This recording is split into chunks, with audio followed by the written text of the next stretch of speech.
A FGV Ethics, em parceria com a Abimed, está conduzindo uma pesquisa sobre o grau de percepção de corrupção no setor de saúde. É uma pesquisa ampla que vai apresentar um retrato do nosso setor. Pedimos a gentileza de acessar o QR Code que está disponível no nosso stand aqui da Abimed com as recepcionistas. Isso é muito importante para a gente ter um volume de diversidade de respostas e poder saber exatamente o que acontece. A gente procura sempre ter transparência no setor, ter um setor ético e cada vez mais comprometido com as boas práticas de governança. Vamos lá. Falando um pouquinho desse tema tão interessante, né? Quando nos convidaram aqui para falar sobre o pitch reverso das indústrias, eu falei, mas do que a gente vai falar disso aqui, né? Nas startups, é uma coisa... E a gente conversou um pouquinho sobre isso, né? O que nós vamos falar. Eu tenho o prazer de estar aqui com o Manuel. O Manuel, ele tem mais de 25 anos de experiências em áreas de estratégias de grupos, né, com multinacionais. Hoje ele... eu vou deixar cada um se apresentar melhor do que eu falar. Manuel, fala um pouquinho de você. Então tá, boa tarde pessoal. Primeiro, obrigado Aurélio Obrigado a Abimed também pelo convite, Aurélio e as colegas que estão aqui para a gente trabalhar hoje nesse painel.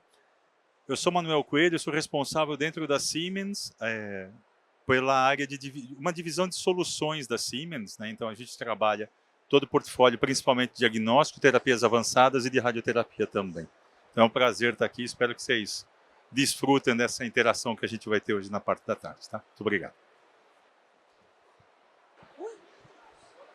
Marina. Agora vamos lá. Estão me ouvindo bem? Sim. Eu sou farmacêutica de formação. Eu estou na Johnson & Johnson MedTech, então eu trabalho com a divisão aí de dispositivos hospitalares desde 2020. Transicionei por várias áreas aí, desde áreas de acesso, economia da saúde. Estava falando aqui para a Isa que eu estou na inovação há pouco tempo, então está sendo muito incrível, né, entender como é que é esse mundo, esse ecossistema aí tão variado. E muito obrigada aí pelo convite, espero aí que a gente possa ter trocas e que eu possa aprender muito aí com meus convidados e a Abimed também. Agradeço. Obrigado, Isabelle. Bom, boa tarde a todos. Meu nome é Isabelle Vicente, eu trabalho na Biotronic. Eu sou diretora de inovação e iniciativas digitais, então o nosso foco é serviços digitais e como a gente consegue agregar valor, né, para os nossos dispositivos. Também é um prazer estar aqui com os nossos colegas para essa discussão. E por último, eu deixo propósito eu me apresentar. Meu nome é Aurélio Carmona, eu trabalho na Get no Brasil, eu sou responsável pela operação brasileira. Ela é uma empresa de equipamentos médicos e soluções de ponta a ponta para um hospital. Nós vamos desde a parte de esterilização, centro cirúrgico e a parte de life science, toda a esterilização. Para quem não conhece, vocês usam nossos produtos indiretamente. Quando vocês vão numa consulta, quando vocês vão ser internados ou quando vocês tomam uma vacina. Porque toda a parte de esterilização das vacinas do Fiocruz e Butantan são feitas com nossos equipamentos. Eu estou na empresa há 8 anos, responsável por reestruturar isso depois da bagunça de Lava Jato, que nunca deixou de existir, mas felizmente isso está superado. Vamos lá. A primeira ideia é dar uma definição do que é o pitch reverso, o que é o conceito, o que é isso aqui, né? É muito simples quando a gente tem as startups que são super importantes nesse segmento para trazer a inovação para nós, para oxigenar as empresas. A gente está muito acostumado com o problema. Mas mais do que nunca, o pitch reverso é um modelo de interação entre grandes empresas e as próprias startups, um ecossistema inteligente. Ao invés da startup apresentar para nós a solução, nós desafiamos e falamos, eu tenho essa dor, me traga alguma coisa para me ajudar a resolver. Por quê? Vocês, com startups, têm um dinamismo, uma forma de trabalhar muito mais livre do que nós. A gente tem um processo, uma burocracia, um trâmite que muitas vezes a gente não consegue. E isso tem tido alguns casos de bastante sucesso. Tá? Ele é alinhado com o conceito de inovação aberto, né? Isso é muito importante porque a gente busca agregar valor. E isso pode ser de várias formas que pode ser feito. Tá? Esse modelo realmente enfrenta praticamente ciclos longos, pode demorar bastante tempo para que isso seja efetivado e torne um produto, uma solução sustentável, ou até mesmo a alta complexidade que tem. A gente não é fácil lidar com toda a burocracia, mas uma burocracia necessária. Por que uma burocracia necessária? A gente tem os órgãos regulatórios brasileiros que necessitam ter a parametrização e as especificidades para garantir que tudo vai adequar. Desde um item que pode ser extracorpóreo como intracorpóreo que vai prejudicar. Outro tema é a pressão por eficiência. A gente cada vez mais tem essa dificuldade no setor e essa pressão por fazer mais com menos. Isso nunca teve tanta evidência, né? Quando a gente fala vantagens para a indústria de um pitch reverso, a gente tem acesso a ideias, a tecnologias já validadas por terceiro. A gente tem testes rápidos com menor custo, visão externa com novas abordagens, o que ajuda a gente a entender melhor o conceito e, de repente, a gente está tão viciado naquela forma de a gente atuar que quando a gente vê isso, fala, por que eu nunca pensei nisso? Porque a gente nunca estava pronto para isso, porque alguém precisa provocar a gente, né? E as parcerias que fornecem essa competitividade. Quando a gente vê em vantagens para startups, a clareza sobre demandas reais. Porque muitas vezes, ser empreendedor, eu já fui empreendedor, não é fácil ser empreendedor nesse país. A gente sofre que não é fácil. Mas quando a gente, de repente, escuta a indústria e a gente sabe a dor, a gente fala, poxa, ao invés de eu fazer A, eu vou fazer B, que eu vou ter mais êxito, né? E isso vai ser um ganha-ganha, porque você economiza o seu caminho para chegar a uma solução mais efetiva e que corrija as nossas dores. Redução do ciclo de venda, que é exatamente isso que eu disse, e acesso às redes, capital e escala. Muitas startups, e a gente tem exemplos claros aqui no setor e também em próprio setor de banco, quando a gente olha, tem setores claríssimos. Os bancos digitais foram startups um dia, né, que começaram e fizeram uma oportunidade no setor. A cocriação, a gente tem alguns setores com setor público também que acaba ajudando nisso. Agora um pouquinho de visão de futuro. Eu quero convidar a Isabelle para falar um pouquinho para nós. Qual que é a sua visão de futuro? O que você entende disso aqui nesse ambiente?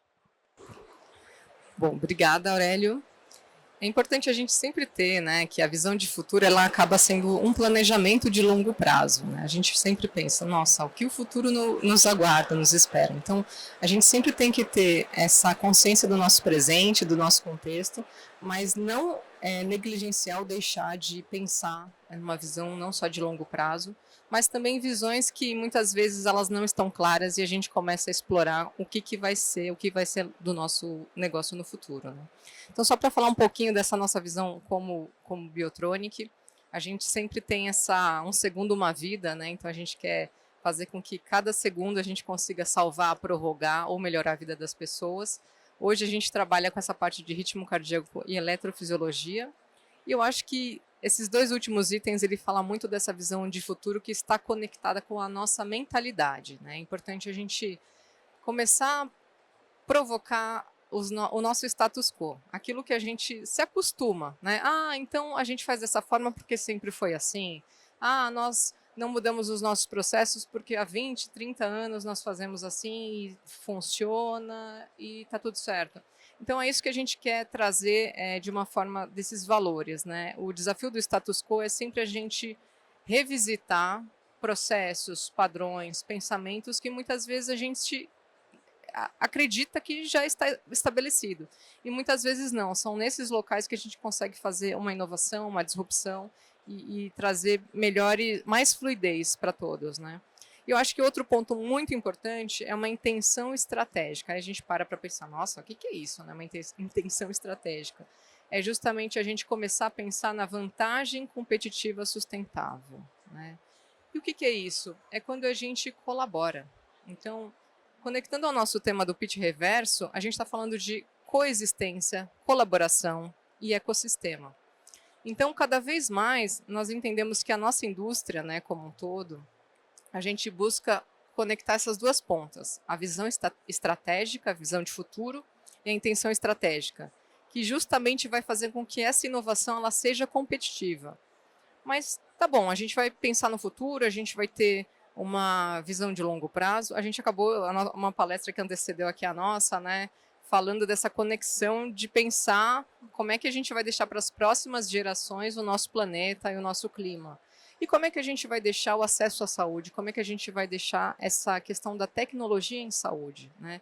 E como é que a gente pode colaborar, que seja governo, indústria, universidades, todos os ecossistemas a gente tem que conversar. E é essa a nossa proposição. Como é que as startups podem ter mais acesso à indústria, né? Como o Aurélio bem falou, nesses movimentos mais acelerados, mas às vezes muito menos burocráticos.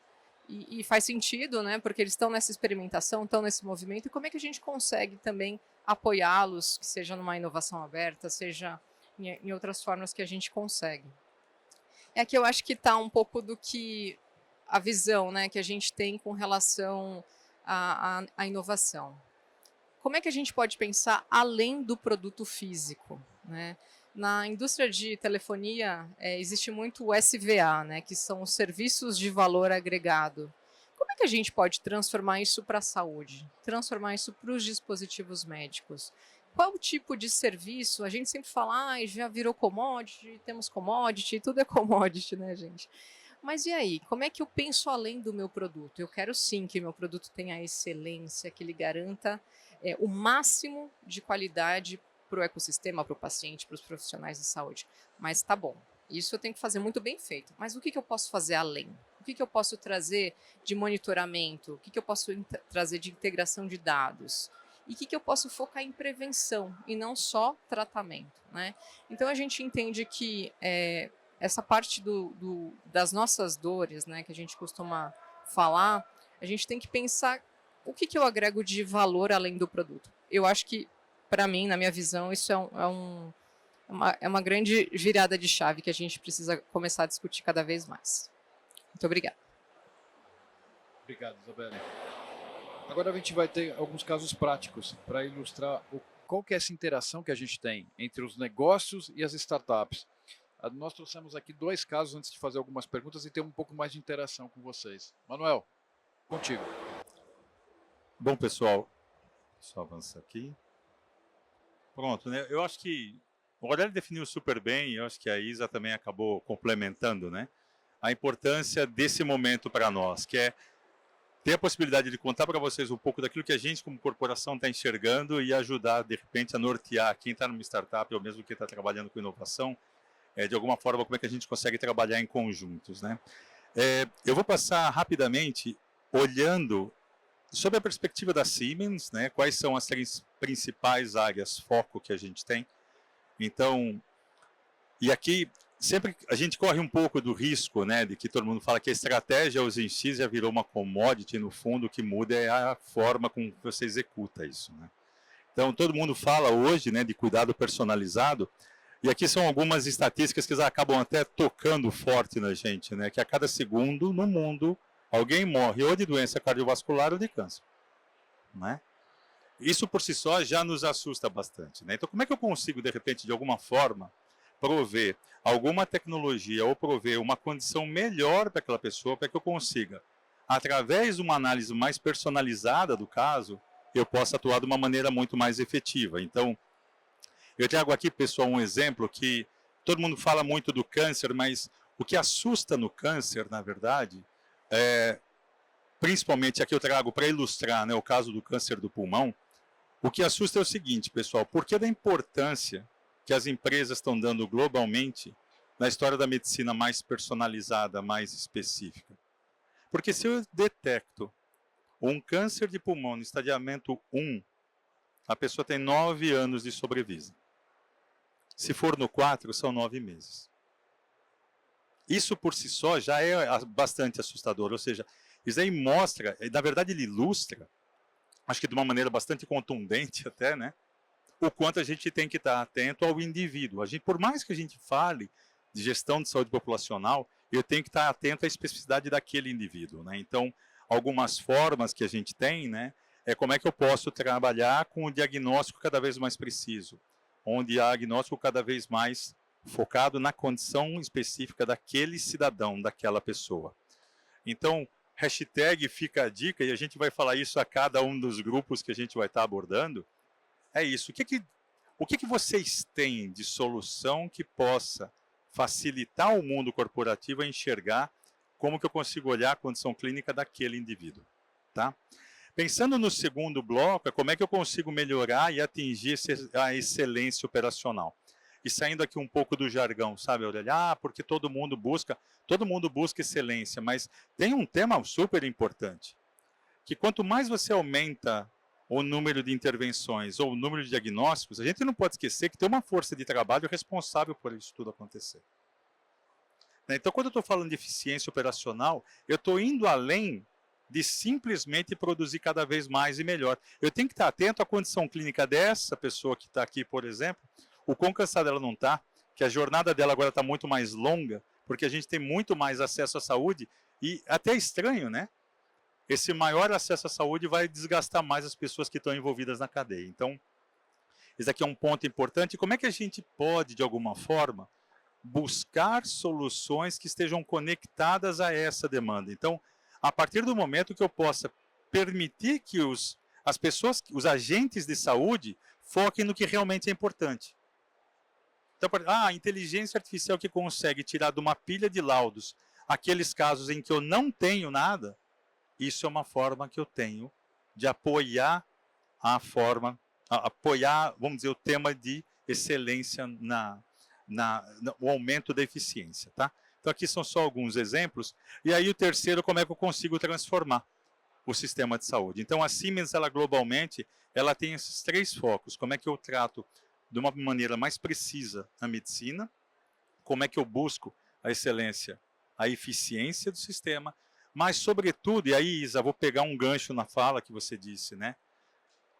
Eu acho que uma das coisas mais díspares que a gente tem no mercado é a saúde, né? Tem tanta gente com tanto acesso e tantas pessoas sem nenhum acesso. Então, como é que eu consigo transformar essa realidade? E aqui eu trago uma estatística que também me assustou, tá, pessoal? 43% da população do mundo precisa de mais de 1 hora para ter um acesso básico à saúde. E para piorar um pouco mais, 9% precisa de mais de 1 hora de deslocamento com algum serviço móvel para poder chegar. Então, será que não dá para a gente pensar em alguma coisa que permita isso? E de que forma? Como é que eu consigo trabalhar o cuidado descentralizado? Como é que eu consigo usar a digitalização para que eu não perca a informação clínica daquele paciente que talvez esteja numa comunidade ribeirinha? Então, é isso que a gente gosta. Eu gosto de trazer esses temas aqui no pitch, porque são as áreas foco para nós e a gente entende que são áreas que tocam para todo mundo. Ah, Manuel, mas espera aí, o Aurélio e a Isa falaram assim, mas tem os casos práticos, você só está trazendo as dores, né? Mas aí a gente vem com 2 exemplos aqui. Olha que legal, isso daqui é um drone, tá, pessoal? Esse drone é uma startup da Alemanha, em que ela coleta as amostras de sangue. Então, eu tenho uma agente de saúde, sim, que faz a coleta de sangue lá numa aldeia super distante, em Ruanda, coloca no drone e esse drone traz para uma central. Isso é acesso. Então, isso daqui... Por isso que eu falo, gente, o céu... E aqui, pegando até...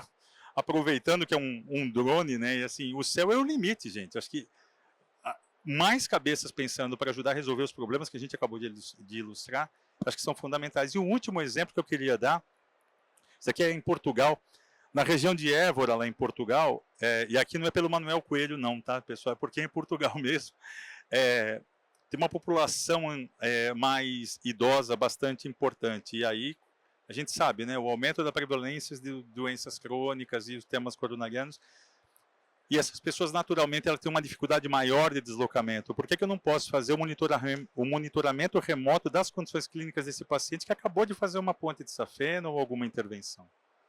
É isso.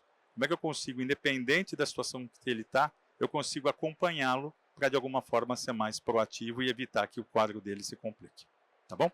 Era isso? Excelente, Manuel. Muito obrigado. Eu acho que você mostra aqui para nós dores verdadeiras que a gente tem e o tempo de vida, como pode mudar se a gente diagnosticar e poder ser mais rápido na resolução e com ideias inovadoras. Obrigado.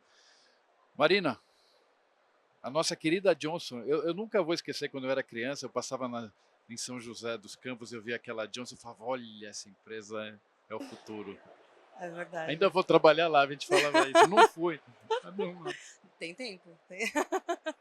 Não, a Johnson realmente é uma empresa, é um prazer trabalhar na Johnson. E é isso, eu vou trazer um pouco agora de como funciona a nossa estrutura, né? A gente tem uma divisão hoje farmacêutica, que vocês conhecem bem, né? Teve inclusive a vacina da Covid. Mas a gente está agora na divisão MedTech, a gente tenta fazer algumas parcerias, às vezes até é legal esse ponto, né, de entender para onde a gente quer chegar, às vezes tem sinergias, inclusive, com a nossa área irmã, mas aí como que a gente pensa então em ecossistema e mapear os atores, né? Quando eu falo agora em intenção estratégica e visão estratégica, acho que eu percebo que inovação tem muito a ver com transformação e tem a ver do ponto A ao ponto B. Então, eu entendendo onde eu estou e para onde eu quero chegar, que atores, que incentivos, de que forma que a gente pode chegar lá, né? Então, e é muito legal porque como eu vim de economia da saúde, quando a gente fala agora de inovação, que eu vou trazer alguns cases, tem tudo a ver com value-based healthcare, né? Saúde baseada em valor, que é colocar o paciente no centro. E todos esses exemplos que foram trazidos aqui têm a ver com isso, né? E aí em situações diversas. Mas hoje, então, como Johnson & Johnson MedTech, a gente tenta, e isso acho que é muito importante, né, que tem a ver com também esses projetos de valor, entender como que a gente pode trabalhar de maneira co-criativa com os atores da cadeia, tá? Com todo esse ecossistema. Então, hoje a gente tem todo um mapeamento aí dos nossos clientes estratégicos, sabemos as necessidades deles, eles atuam aqui no Brasil, às vezes em outros lugares da América Latina, a gente tem áreas parecidas à minha em outros lugares. Então, como que a gente pode quebrar essa relação simplesmente transacional, porque daí eu entendo muito menos da dor dele, eu entendo, né, consigo criar muito menos e inovar muito menos, para ir para uma área, para uma relação em que o valor percebido é muito melhor. E acho que aí todos se beneficiam, né? Eu acho muito interessante quando a gente realinha aí os incentivos da cadeia.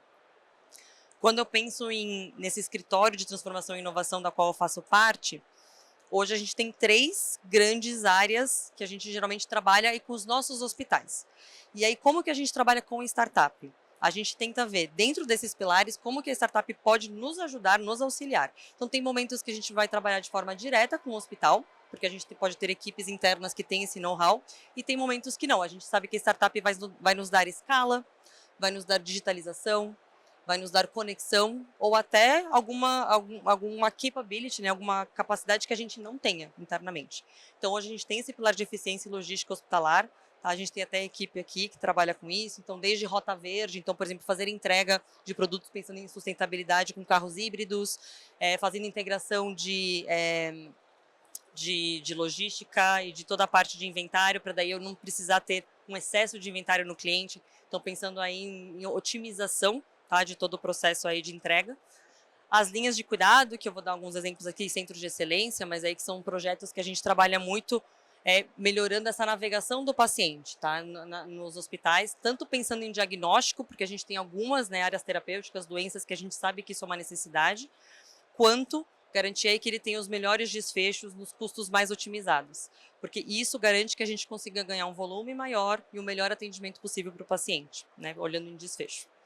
E a parte da inovação aberta e transformação digital, em que a gente está aí presente em eventos, a gente está, né, a IEM, por exemplo, está no Cubo, então como que a gente consegue conectar e também trazer isso como forma de valor para os nossos hospitais. Hoje, então, assim, quando a gente fala desses projetos de valor da J&J, essas são as ideias, né, como que a gente pode melhorar aí toda a parte de segurança, a qualidade do atendimento, trabalhar a eficiência, integração de dados, né, a gente fala muito de interoperabilidade, e acho que uma coisa muito legal que está acontecendo ultimamente é a inovação como tecnologia da informação. Hoje é uma coisa que o que hoje é inovador, amanhã talvez não seja mais, ou o que o ano passado não era possível, talvez hoje é. Então, acho que isso é muito, muito legal também de rever, né? Toda essa intenção estratégica, ela tem que ser constantemente realinhada. E aí, aqui é só um exemplo, a gente fez uma jornada digital do paciente, em que a ideia era como que a gente podia melhorar a adesão e fazer uma identificação precoce baseada em fator de risco. Como eu falei, né, muitos pacientes, por exemplo, da fibrilação atrial, eles têm a doença, às vezes é assintomática, e eles podem, decorrer de não ter um tratamento adequado, eles podem acabar tendo um AVC ou a morte. Então, como que a gente consegue fazer essa gestão de forma adequada? Então, toda a ideia foi usar uma plataforma digital em que a gente conseguisse, com inteligência artificial, ajudar o diagnóstico dos pacientes que estão naquele hospital, e a partir disso trazê-los para os profissionais de saúde que poderiam orientá-lo. E aí entra muito no ponto, né, de não só a tecnologia, mas a tecnologia junto com as equipes. E às vezes é isso, a maior barreira é a equipe. A tecnologia é para escalar, né? Então, como que a gente trabalha os dois em conjunto, a gente sempre fala a importância de tudo isso. E o mais bacana disso é que depois disso a gente consegue ter todo um painel de controle, um CRM e trazer insights de como melhor refinar e mudar o curso aí do projeto, né, dessa jornada. Nisso a gente conseguiu trazer uma melhora de diagnóstico, né, um navegamento e engajamento dos pacientes. Geralmente a gente usa também ferramentas que o próprio paciente está acostumado a utilizar, como o WhatsApp. A gente percebe que se o paciente tiver que baixar um aplicativo, se for algo do hospital, nem sempre funciona tão bem, porque requer um engajamento, tá? Até Doutor Consulta, várias startups comentam isso, da dificuldade, às vezes é mais web do que, né, do que app. E aí conseguir fazer publicações, inclusive, né, do que a gente acha e tentar entender, de fato, como que o centro hospitalar tem que se reorganizar para a gente melhor atender esse paciente. Então, acho que esse é um modelo muito bacana, que é esse aqui, que a gente fez aqui com 9 de julho, tá? Então, como eu falei, existe aí uma necessidade de diagnóstico mesmo dos pacientes, menos de 1% recebem, né, o tratamento. Então, a gente fala muito de pertinência clínica aqui, a gente não está criando um guideline, a gente não está mudando nada, a gente só está garantindo que, de fato, o paciente passe pelas etapas, que a jornada dele seja pertinente ao que é recomendado. E aí a gente conseguiu, então, fazer com essa ferramenta mais de 14 mil eletrocardiogramas analisados, então com um laudo emitido de uma forma mais automática. Obviamente o médico ainda precisa laudar, mas isso acho que a gente ganhou a celeridade no processo. Nisso a gente conseguiu fazer uma grande quantidade, aí, aumento de 132% nas ablações. E lembrando, são pacientes que, se não tivessem tido toda essa ferramenta, eles talvez nunca tivessem feito esse tratamento e talvez decorressem aí um evento adverso no futuro. Então, acho que é muito interessante o que eu falo do alinhamento, porque aqui, obviamente, para o hospital foi interessante porque o 9 de julho ele conseguiu se colocar como centro de referência dentro dessa área, né, cardiovascular, para os pacientes do diagnóstico precoce e o tratamento, para os médicos que trabalham com isso e conhecem o guideline, então, esse trabalho, né, todo o discurso hipocrático deles. E, obviamente, para a Johnson a gente fez essa parceria e para a gente tem o fornecimento do produto, mas a gente alinhou, né? Então, a gente fala de win-win-win-win, né? Todas as partes, os atores da cadeia aí conseguem ter um benefício desse tipo de projeto e por isso a gente ganhou a premiação aí do Gartner no ano passado. Muito bacana, um orgulho. A Claria, que temos pessoas aqui do time que participaram do projeto, então é muito bacana. E aqui é só porque a gente estava fazendo a preparação até para essa apresentação. E é bacana que, às vezes, uma das formas da gente trabalhar também com startups e com hospitais e conectar os atores é a gente entender com o hospital quais são as necessidades e aí abrir para algumas startups que talvez a gente já conheça e pedir para que outras se inscrevam. Então, fazer um pouco esse pitch reverso, mas agora da perspectiva do hospital. E isso tem sido muito legal. Eu trouxe para eles, né, exemplos que a gente fez no México, na Argentina, no próprio Brasil. Depois eu descobri que no Brasil também tínhamos feito, no Atrium, no Sul. Então é uma forma da gente conseguir conectar, tem uma metodologia e nisso a gente já conseguiu endereçar vários problemas que os hospitais tinham e que talvez não conhecessem as startups ou talvez não soubessem que são várias que podem atendê-los e aí eles podem escolher da cartela, né, de opções. Então era isso que eu queria trazer assim como visão geral. E, bom, agora, Aurélio, passo para você. Muito obrigado. É muito legal ver isso aqui, que ao mesmo tempo que a gente está falando com as startups, eu parei para escutar mais atento o que a Marina e o Manuel trouxeram de casos práticos. Eu acabei de descobrir que o produto da Johnson tem muito a ver com conectividade com o nosso produto que a Getin tem. Então aqui também vai ser um pitch reverso do reverso entre as indústrias, porque depois eu vou querer conversar para que a gente possa dizer. Vou citar um exemplo que hoje interoperabilidade virou um caso que falam essa palavra, mas as pessoas não sabem exatamente o que significa, que é conectar soluções de todas essas empresas que estão aqui por trás e trazer isso de uma forma integrada para o paciente e para o hospital. Nesse acesso à informação, porque as dores do hospital, eles buscam eficiência de processo, diminuição de custo e realmente soluções que agregam, só que as empresas, cada uma fala de uma forma. Eles falam, como é que eu conecto vocês? Nós temos um sistema, por exemplo, na Getin, que vai muito de encontro do que a Marina está dizendo, e na Dinamarca, todo o sistema de saúde público, ele tem um único sistema e a gente ajuda ele a ter, em tempo real, acesso ao prontuário eletrônico de cada uma das pessoas e sabe todos os exames que ele já foi feito, aonde ele já passou, quais são as dores, quais são as críticas, na vida dele inteira. E isso, quando vai ter um processo cirúrgico, é um pouco o que a Marina disse. Ele vai lá e fala, peraí, mas isso aqui tem um exame de 1990 e começou a progredir, começou a regredir. O que eu tenho que fazer? E isso ajuda exatamente no tratamento do câncer e de tantas outras soluções. Essa integração é difícil. Agora, para terminar, que eu sei que também o tempo é longo, é pouco para a gente tanta coisa para falar, e depois a gente conversa, eu acho que vem um desafio para vocês de inovação. É uma pergunta, como é que, por que a empresa de vocês adotou e onde você viu efetivamente que isso era a melhor forma de tratar as dores do teu negócio? Aonde vocês identificaram e aonde vocês abriram as portas para a startup? Porque, quer queira que não, existe eu vou emendar duas perguntas em uma, porque existe uma linguagem diferente entre as startups, que é a inovação, a criatividade, e os dinossauros, que somos nós que estamos correndo atrás, para crescer e para olhar. Como é que vocês veem isso?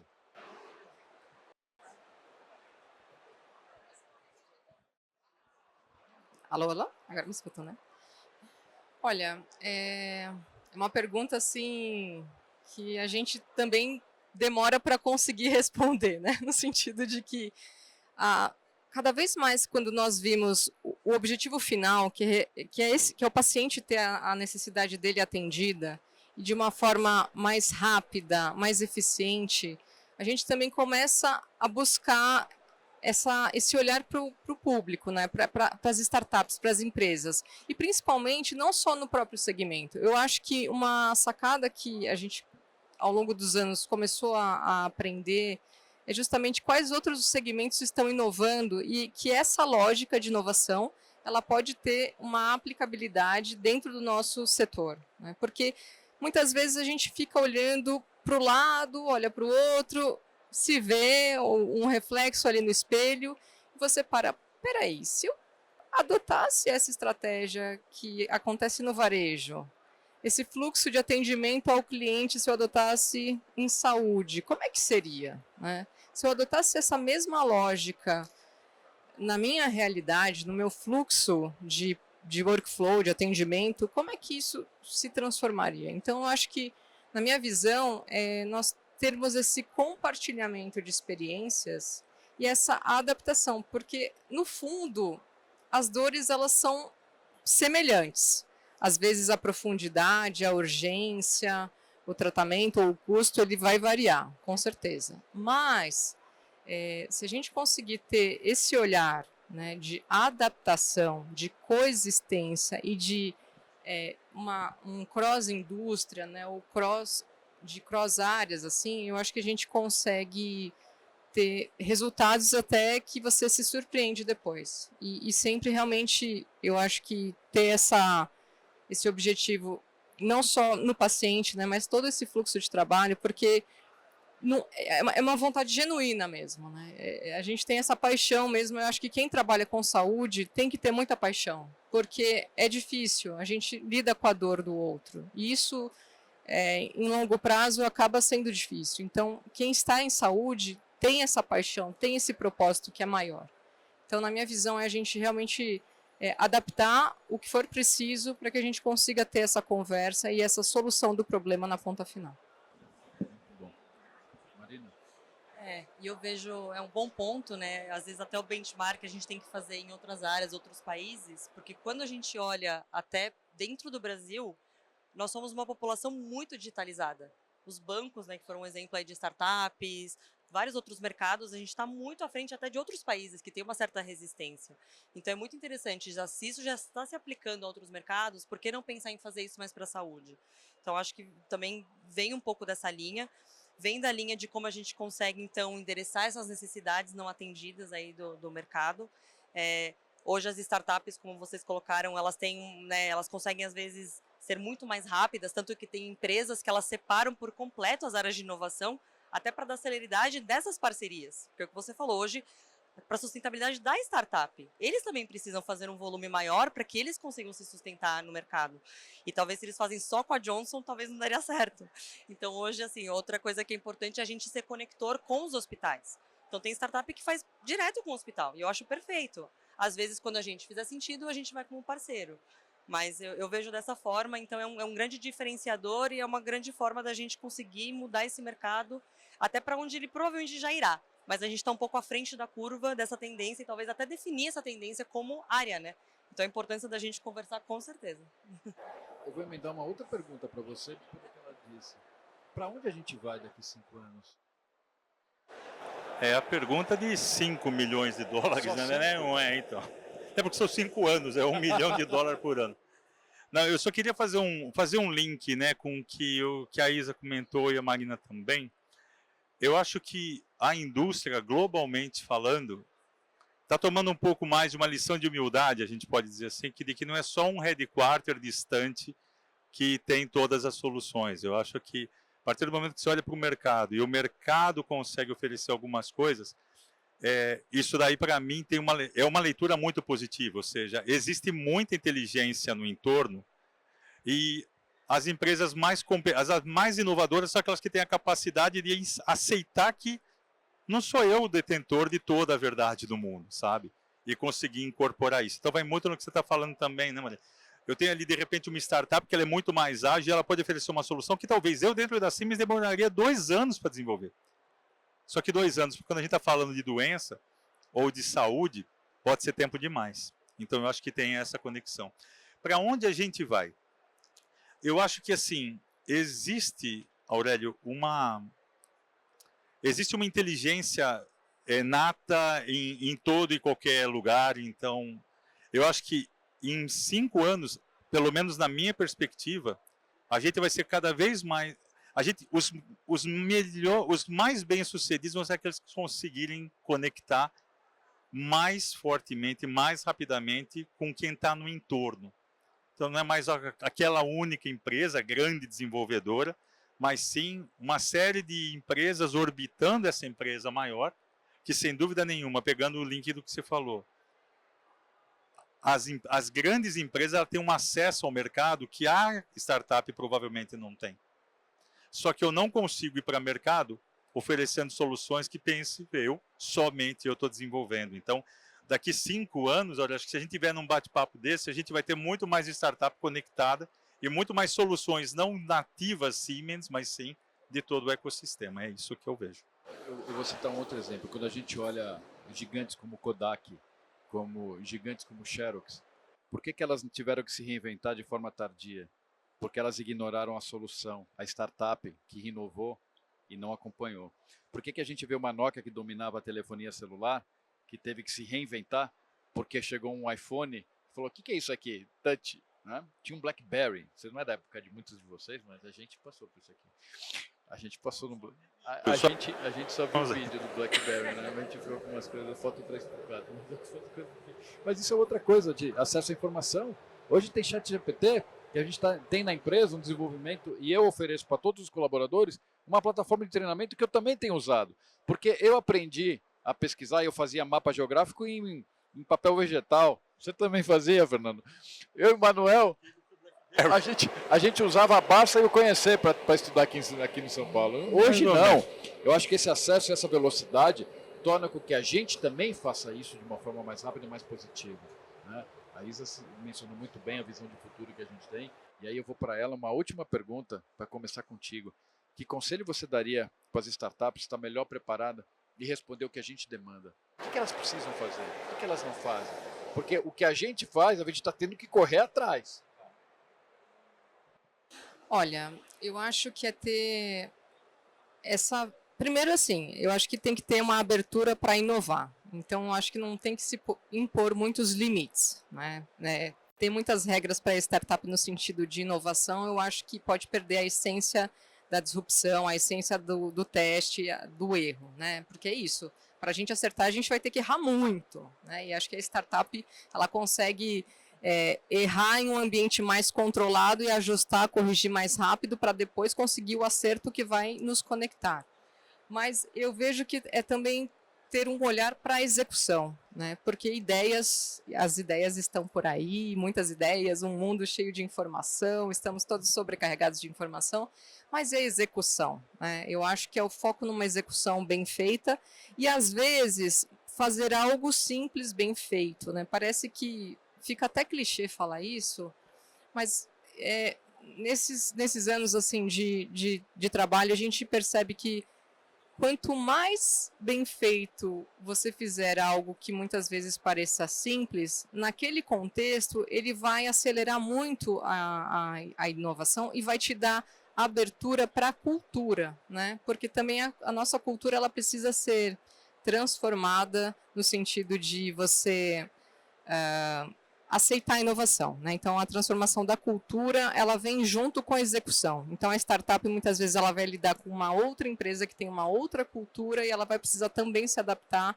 a alguns tempos. Então, acho que esse ajuste seria assim, se eu puder dar um conselho, né, para assim, ter pressa, mas ao mesmo tempo ter um pouco de equilíbrio, né? E principalmente nessa questão regulatória, nessa questão de tempos e prazos, mas é isso. Um vai puxando mais, o outro está um pouco freado, mas vai junto, né? E nisso a gente se complementa. Então, acho que é insistir não só no erro, insistir assim, a errar, acertar rápido também, errar e buscar novas soluções e essa resiliência, persistir até encontrar a solução. Eu acho que é isso. Completar o que você disse, uma coisa muito importante.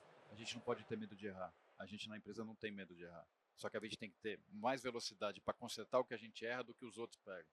Eu brinco com o meu time, eu falo, a diferença é que eu erro, mas vocês não pegam porque eu pego primeiro. Então vocês têm que corre atrás, a gente tem que correr para errar. Eu vou errar para caramba. E se você não errar, tem coisa errada, porque você não está tentando. Erre, vamos errar. Marina. Não, adoro. E adoro muito do que foi colocado pela Isa. Acho que a complementação que eu faria só é, hoje a gente está ouvindo muito também no mundo da inovação a questão da tecnologia, né, de informação, está se falando muito disso, então eu pensaria em estar na crista da onda. Então eu vejo algumas startups já estão usando agentes de inteligência artificial, agentes autônomos, tudo que eles conseguirem automatizar, inclusive internamente, até para eles poderem depois levar isso tanto como solução de forma escalável, ou até como serviço, dependendo, né? E pode ser que seja um serviço, porque acho que as empresas de dinossauro vão precisar muito dessa ajuda de como navegar nesse novo mundo. Então, acho que essa é a minha principal recomendação das startups e achar um nicho. Um pouco isso, assim, poder provar o valor, ter pequenos casos em que a gente consiga entender como que eles se posicionam, onde que eles trabalham, mas que também eles consigam pivotar. E acho que isso eles já fazem bem, né? Acho que esse é o DNA da inovação. Mas agora a parte da automatização aí, de conseguir realmente escalar, vai ser importantíssimo. Contigo. Acho que pegando um grande resumo, né, do que vocês falaram, a gente encontra muita startup com uma solução buscando um problema, sabe, pessoal? Não, tem uma super ideia, mas resolve exatamente o quê? Talvez seja essa a recomendação para a startup. Procure inverter a forma. A gente sempre tem um monte de boas ideias e a gente não sabe nem bem para quê, mas que a ideia é boa, sabe? Vai vender um monte, sabe? Você é um unicórnio, talvez seja participando em pitches reversos como esse, entendendo que o mercado está dizendo que é dor, usa esse teu conceito, a criatividade, para resolver a dor que está todo mundo compartilhando. Eu acho que e aí o foco na execução, resiliência, fail fast, como a gente fala, eu acho que eles são fundamentais, que é o espírito que a startup pode trazer para aumentar a dinâmica da inovação nas empresas. Acho que é essa a recomendação. Muito obrigado. Bom, eu não sei se alguém tiver alguma pergunta, a gente está parando por aqui. Foi um prazer falar com vocês. Tem uma pergunta?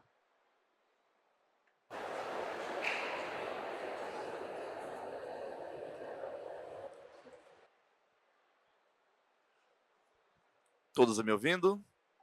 Bem, primeiramente agradecer aqui o presidente Fernando, Felipe e em especial o Silvio, que está ali atrás, porque eu estava ali na mesa e ele me abordou e me chamou para participar das palestras. Sinceramente, eu não sabia quais seriam as palestras de hoje, mas eu quero agradecer porque foi um assunto de extrema relevância, tá?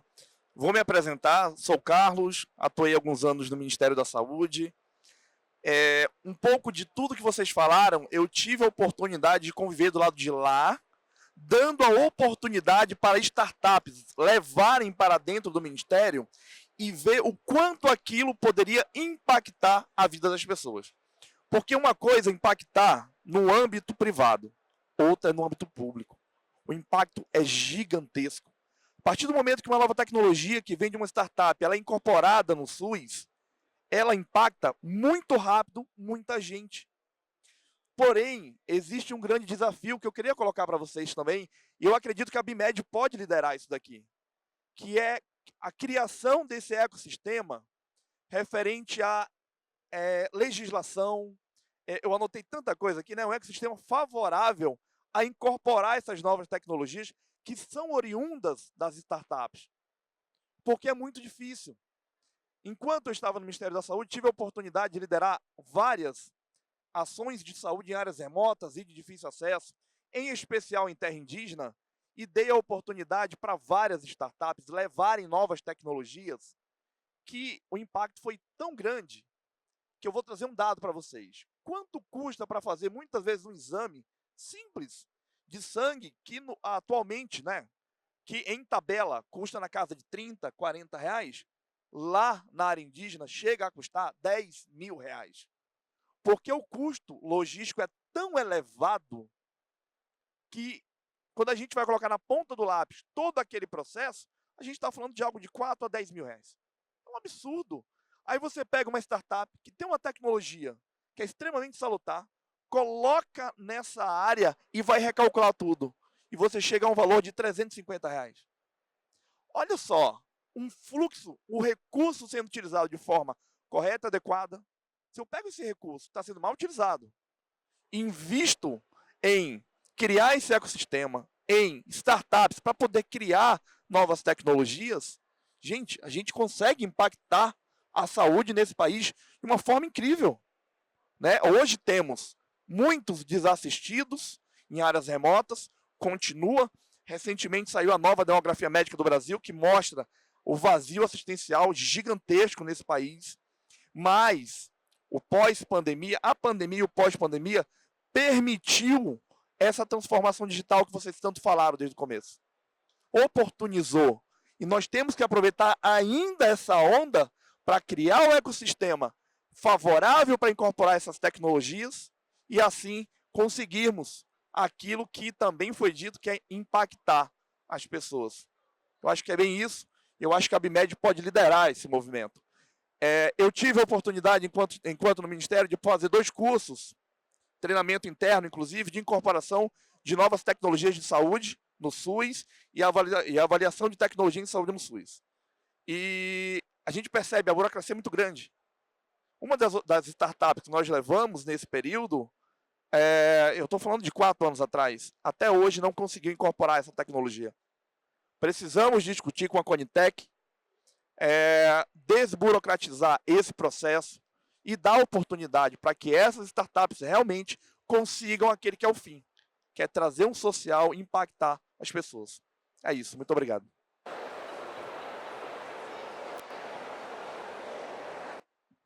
Obrigado pelo teu comentário. Eu acho que a gente tem uma lição de casa. Eu compartilhei agora há pouco com o Fernando, eu tive algumas experiências de ter algumas reuniões com o Ministério e isso faz parte do como é difícil a gente conseguir juntos, o setor público e privado, andar numa linha só.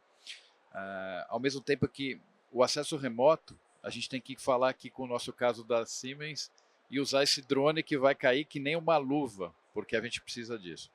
A gente tem uma oportunidade muito grande. Existem alguns projetos que estão sendo tratados com o setor público, de inovação, são coisas fantásticas, sem ideologia política, porque a gente não vai parar em lugar nenhum aqui. Eu vi outro dia uma coisa bastante interessante. O lado saúde deveria ter um ministério completamente apartado, a minha provocação do privado, sem veia política, para justamente permitir essa continuidade de alguns projetos que acabam morrendo. A gente está andando com o setor público em alguns projetos que é justamente poder inovar e poder ter um sistema SUS completamente integrado com os hospitais públicos e privados. O SUS é um modelo de exemplo para nós no Brasil. Isso não existe em lugar nenhum do mundo. Ainda com todas as falhas que a gente tem, ainda não tem isso. Eu acho que a gente tem aqui uma bastante oportunidade. Como parte do conselho, a gente vai com certeza debater isso aqui, né, Fernando, na Abimed, para poder ver como é que a gente pode contribuir. Complemento, por favor. É uma breve provocação para todos. Você foi extremamente assertivo no que você falou. A provocação pensem nesses 2 eixos.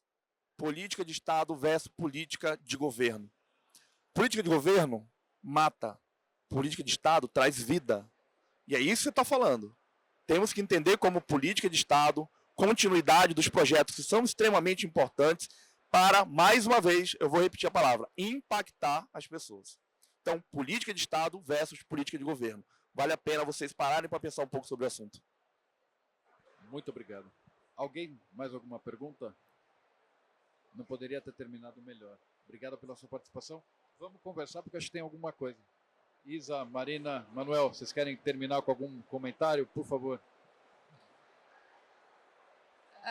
Não, acho que assim, só para transmitir a ideia, né, que a gente tem um compromisso muito forte como indústria de participar ativamente desse movimento, né? Então acho que não descansaremos enquanto a gente não conseguir cada vez mais impactar, não só pela tecnologia, mas também por essa união para proporcionar um acesso, né, para todos nós, no nosso caso aqui do Brasil, nossa realidade brasileira. E obrigada aí pela oportunidade. Acho que é isso, né? Foi um pitch reverso, mas realmente acho que o pitch foi Divertiu para pra nós. gente. O que eu achei excelente. Vários deveres de casa. Mas é isso. Muito obrigada pelo comentário. Obrigada aos meus aqui colegas e agradecer a BIMED novamente. Contem comigo para conversas futuras. Pessoal, não vou falar nada diferente. Acho que queria agradecer a BIMED pelo convite, a Aurélio pela moderação, a Marina e a Isa também por estarem dividindo o espaço, e a todos vocês que escutaram a gente. Espero que vocês tenham gostado. E é isso aí. Obrigado. Obrigado, Abimed, obrigado. Isso aqui é muito fundamental para nós. Obrigado.